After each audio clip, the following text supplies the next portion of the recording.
Assalamualaikum warahmatullahi wabarakatuh. Perkenalkan, nama saya Meli Maliatul Rusdiah.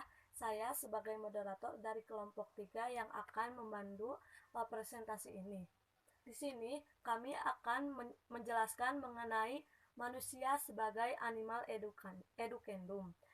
Untuk selanjutnya yaitu materi pertama dan seterusnya saya persilahkan. Oke, terima kasih kepada moderator yang telah memberikan waktu kepada saya untuk memaparkan materinya. Baiklah, langsung saja kepada materinya. Materi yang pertama yaitu mengenai pengertian dari manusia sebagai animal educandum dan juga mengenai perbedaan dan juga persamaan manusia dengan hewan. Oke, manusia sebagai animal educandum, yaitu secara bahasa manusia adalah makhluk yang dapat dididik dan juga harus mendapatkan pendidikan. Nah, sedangkan untuk hewan itu hanya dapat dilatih, dan dilatih pun hanya diberikan tekanan-tekanan yang statis dan tidak berubah-ubah. Maksudnya hanya pemberian pembiasaan atau misalkan melatihnya untuk melakukan sesuatu hal yang sama. Sedangkan manusia itu tidak, manusia itu dapat berubah.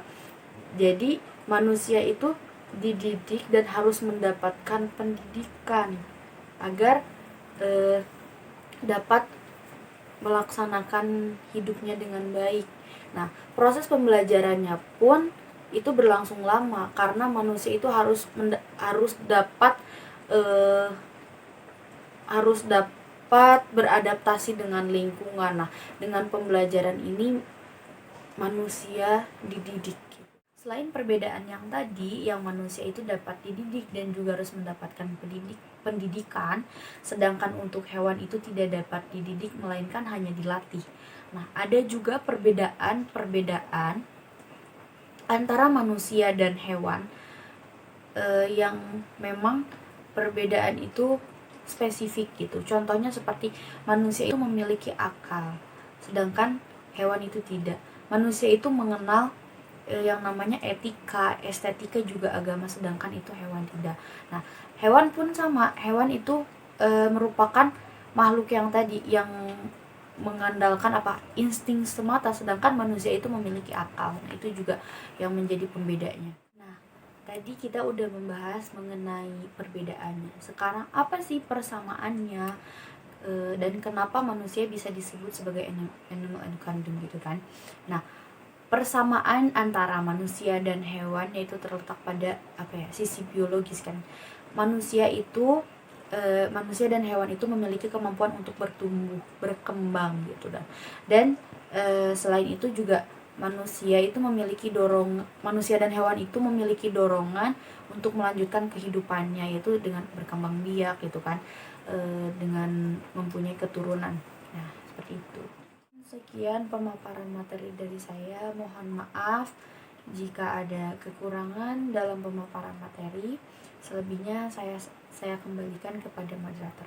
Terima kasih. Saya Prilawanda Paradita, selanjutnya akan menjelaskan sedikit mengenai perbedaan antara manusia dengan hewan. Nah, perbedaan yang pertama, hewan ketika dilahirkan, mereka telah memiliki kemampuan yang siap pakai. Sangat berbeda dengan manusia, yang pada saat mereka dilahirkan, manusia tidak langsung dapat mengembangkan kemanusiaannya. Karena ketidakberdayaan dan kelemahan yang mereka miliki, secara kodrati memerlukan uluran atau bantuan pihak luar untuk membantunya. Namun, secara kodrati pula, manusia dilahirkan dengan memiliki potensi untuk berkembang menuju kemandiriannya.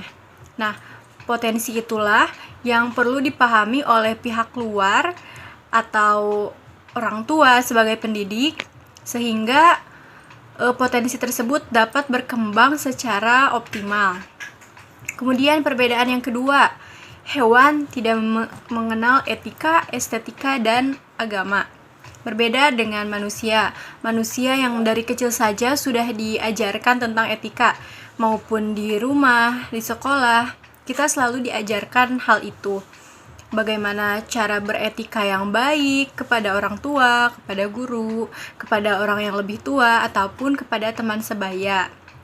Dan manusia juga sebagai makhluk beragama memiliki kepercayaan masing-masing, memiliki cara beribadah masing-masing sesuai agama yang dianutnya. Kemudian hewan sama sekali tidak mengenal semua itu.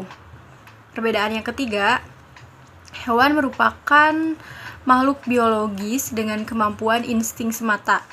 Nah, jadi pada dasarnya hewan itu berperilaku hanyalah berdasarkan atas insting atau nalurinya.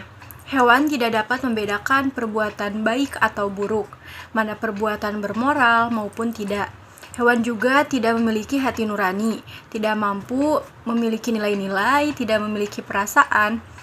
Hal itu juga sangat berbeda dengan yang dimiliki manusia, yaitu justru manusia itu semakin dewasa, mereka akan semakin mengerti, kemudian akan dapat membedakan perilaku yang baik dan tidak baik, perilaku bermoral atau tidak, patut dicontoh atau tidak, dan manusia juga tentunya memiliki hati nurani dan sangat berperasaan.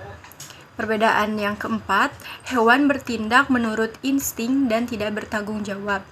Nah, di sini ada sebuah quotes dari Gregory Meggur. Quotesnya itu seperti ini. Animals are born who they are, safe, and that is that. They live with greater peace than people do. Gregory Meggur. Nah, yang artinya itu seperti ini. Hewan dilahirkan dan mereka sadar siapa mereka. Kemudian mereka menerima semua itu. Dan mereka hidup dengan kedamaian yang lebih besar dari orang lain. Nah, mungkin sekian yang dapat saya sampaikan. Mohon maaf bila banyak kesalahan.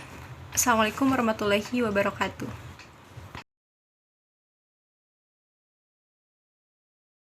Baik, selanjutnya ada pandangan pendidikan tentang manusia sebagai animal educandum.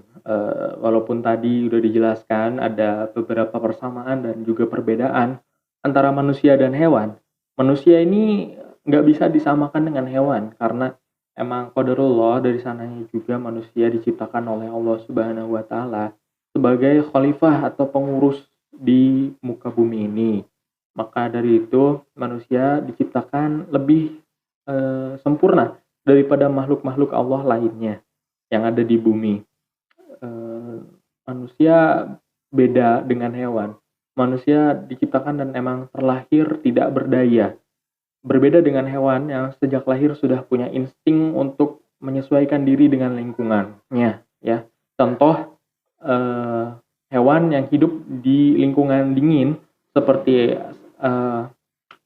kutub utara, kutub selatan, pasti mereka bisa menyesuaikan diri dengan cara pasti mempunyai bulu yang tebal. Itu agar mereka tidak kedinginan. Itu merupakan insting alami dari hewan untuk menyesuaikan diri dengan lingkungannya, ya. Namun manusia juga lebih sempurna daripada makhluk lainnya yang ada di bumi karena manusia bisa dididik, ya, dalam suatu proses belajar yang emang butuh waktu lama untuk bisa sampai menyesuaikan diri dengan lingkungannya atau yang dikenal dengan pendidikan. Untuk materi selanjutnya yaitu alasan mengapa manusia harus dididik ataupun mendidik. Yang pertama, ada alasan biologis, yaitu manusia perlu masa belajar yang panjang sebagai persiapan bersaing dalam lingkungan. Nah, anak dilahirkan tidak berdaya tetapi mempunyai potensi untuk berubah. Dan dasar inilah yang memberikan implikasi dalam pendidikan untuk mendidik si anak. Nah, dengan adanya dasar ini, berarti manusia memerlukan bantuan manusia dewasa untuk memberikan perlindungan dan perawatan sebagai masa persiapan pendidikan. Serta manusia dewasa tidak berhasil dididik perlu melakukan reedukasi. Yang kedua, ada alasan psikososioantropologi, yaitu keragaman dan kelebihan individu memberikan implikasi terhadap pendidikan, di mana terdapat saling pengaruh-mempengaruhi dalam mendidik. Manusia yang memiliki kelebihan dapat memberi bantuan kepada manusia lainnya yang membutuhkan. Nah, dasar sosioantropologis mengemukakan bahwa peradaban tidak terjadi dengan sendirinya, melainkan dimiliki oleh setiap masyarakat. Dasar ini memberikan implikasi terhadap keharusan dalam pendidikan, yaitu diperlukan transformasi dari organisme biologis ke organisme berbudaya. Diperlukan juga transmisi dan internalisasi budaya. Adapun dalam Quran surat At-Tin ayat 4 yang artinya sungguh kami telah menciptakan manusia dalam bentuk yang sebaik-baiknya. Demikian yang bisa saya sampaikan. Mohon maaf apabila ada kekurangan, saya kembalikan